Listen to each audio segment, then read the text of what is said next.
Bonjour à toute la communauté et bienvenue dans cette vidéo introductive à l'auriculothérapie. Je vous rappelle que les informations de la chaîne Acupuncture et Bien-être sont données à des fins exclusivement pédagogiques, éducatives et informatives et en aucun moment ne constituent une formation. Les racines de cette pratique se perdent dans le passé.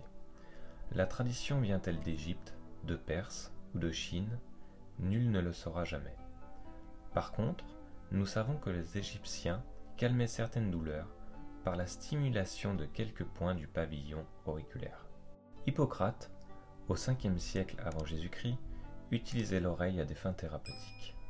Après un séjour de 4 ans en Égypte, il relate certains traitements de l'impuissance consistant en des incisions pratiquées sur le pavillon auriculaire. Il recommandait les cautérisations pour traiter certaines pathologies. Un de ses derniers adages précisait que les maladies qui ne sont pas curables par la médecine le sont par la chirurgie, celles qui ne sont pas curables par la chirurgie le sont par le feu.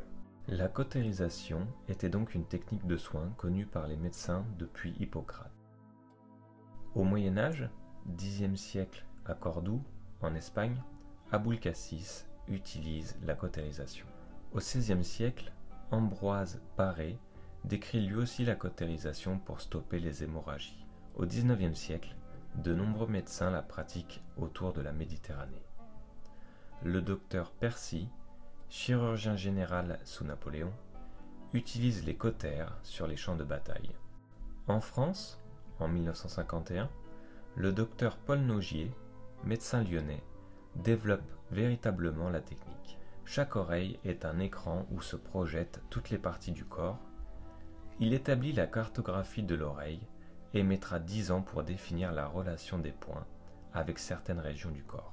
L'auriculothérapie a été reconnue par l'Organisation mondiale de la santé en 1987 à Séoul, suite à une réunion internationale avec des médecins chinois, japonais, australiens, vietnamiens, coréens et français. En 1989, au siège de l'OMS à Genève, une autre réunion se tient et dont le but est de standardiser la nomenclature des points utilisés en acupuncture. Durant celle-ci, la nomenclature de 161 points chinois est standardisée.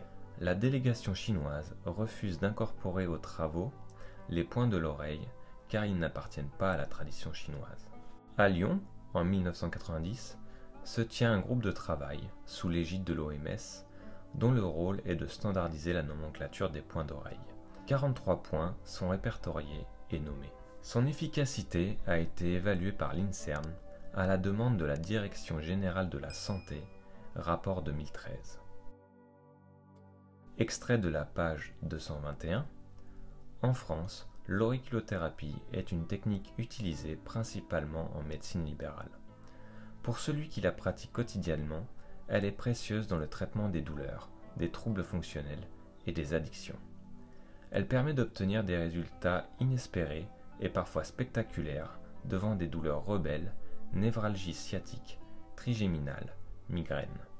Les résultats obtenus ne sont généralement pas comptabilisés dans les publications médicales.